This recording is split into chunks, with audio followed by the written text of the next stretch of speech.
अभी आप सुन रहे हैं निर्मली से महामाया रिकॉर्डिंग स्टूडियो की शानदार प्रस्तुति।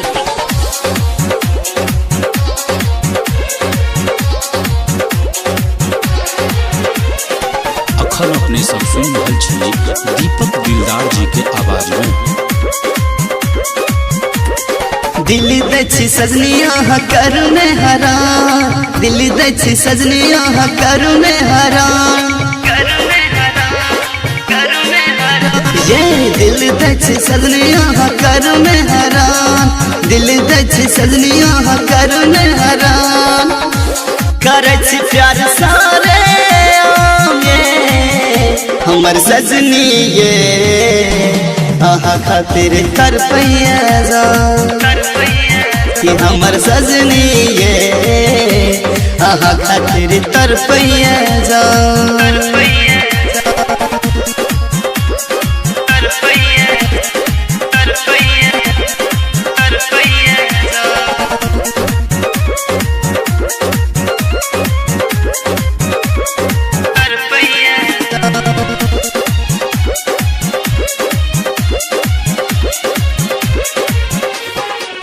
आहा के पीछा हम छिए लागल, आहा जैसे हमरा सा दूर भागल, किया देख कहाँ से छिए खल खल, ई दिल छे आहा पे पागल।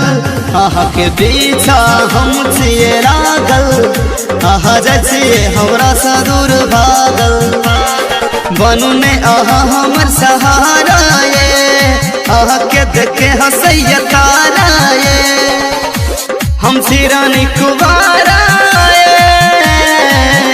हमर सजनी ये आहा खातिर कर पैया जा, हमर रानी ये आहा खातिर तर पैया जा।